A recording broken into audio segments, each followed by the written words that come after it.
আপুনি যদি APSC বা UPSC বা যিকোনো ধৰণৰ গভৰ্ণমেণ্ট জবৰ কাৰণে প্ৰিপাৰেচন কৰি আছে বা অলৰেডি আপুনি যিকোনো এটা গভৰ্ণমেণ্ট সেক্টৰত জব কৰি আছে আৰু আনফৰ্চুনেটলি আপোনাৰ এগেইনষ্টত এখন FIR লঞ্চ হ'ল যিকোনো এটা ক্ৰিমিনেল অফেন্সৰ এগেইনষ্টত এনে ক্ষেত্ৰত আপুনি জব পোৱাৰ পৰা বিৰত থাকিব লগাত পৰিব পাৰে নেকি বা জব হেৰুৱাব লগাত পৰিব পাৰে নেকি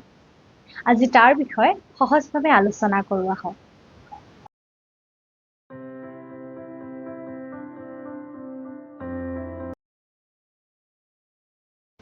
চাওক এজন ব্যক্তিৰ এগেইনষ্টত FIR লঞ্চ হোৱা মানে ব্যক্তিজনক কনভিক্টেড বা দোষী বা অপৰাধী হিচাপে গণ্য কৰিব নোৱাৰি এটা কথা সদায় মনত ৰাখিব যে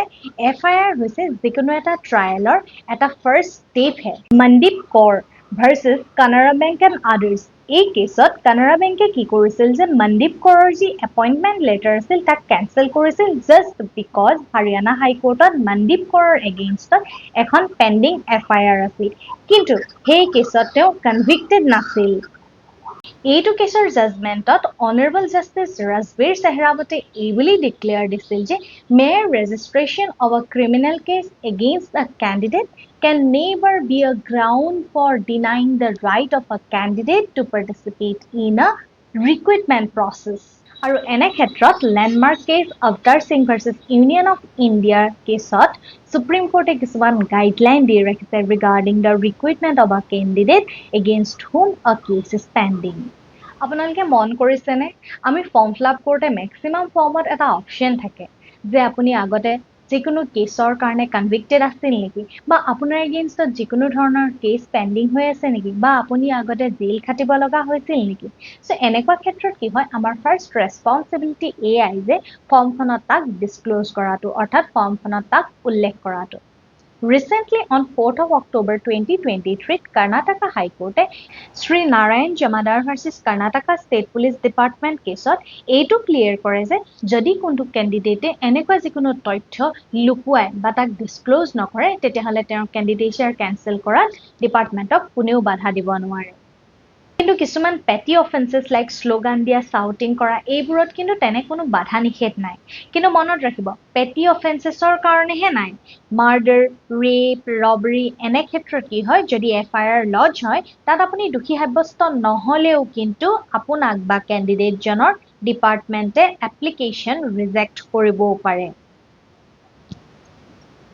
চমুকৈ ক'বলৈ গ'লে heinous offensesৰ ক্ষেত্ৰত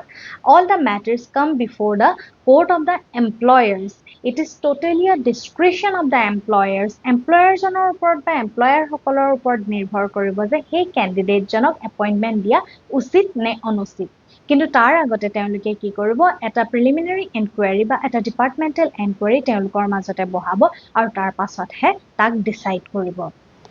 এতিয়া এজন ব্যক্তি যিয়ে অলৰেডি গভৰ্ণমেণ্ট সেক্টৰত কাম কৰি আছে বা জব কৰি আছে আৰু তেওঁৰ এগেইনষ্টত এখন FIR লঞ্চ হ'ল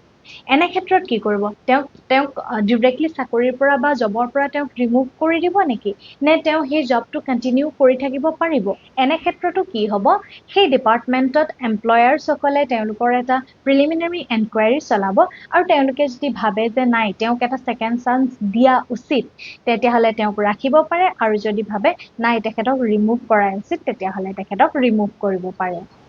এবাৰ আন এটা কেছ লওক কওঁ শুনক State of Kerala versus Durga Das. এইটো কেছত কি হৈছিল দুৰ্গা দাসৰ ওয়াইফে তেওঁৰ এগেইনষ্টত কেছ ফাইল কৰিছিল কিন্তু কোৰ্টত তেওঁৰ এগেইনষ্টত কোনো প্ৰুফ নোপোৱাৰ বাবে তেওঁক ৰিহা কৰি দিয়ে বা তেওঁক একুইট ঘোষণা কৰে আৰু সেই সময়ত কি হয় দুৰ্গা দাসক কিন্তু জবৰ পৰা ৰিমুভ কৰি দিয়ে ইয়াৰ পাছত কি হয় যেতিয়া তেওঁক একুইট ঘোষণা কৰে দুৰ্গা দাসে পুনৰ গৈ ক্লেইম কৰে যে তেওঁক যিহেতু ৰিহা কৰি দিলে বা নিৰ্দোষী সাব্যস্ত কৰিলে তেতিয়াহলে তেওঁ নিজৰ জবটো ঘূৰাই পাবনে উক্ত কেছটো টু জাজেছ bench A Mohammad Mustaque and Shobha Annamma এই কথা কয় যে an acquittal in a criminal case doesn't automatically entitle a candidate to join service অৰ্থাৎ আপোনাক একুইটেল ঘোষণা কৰিলো এইটো নুবুজায় যে আপুনি অটোমেটিক্যালি জবটো পাব এগেইন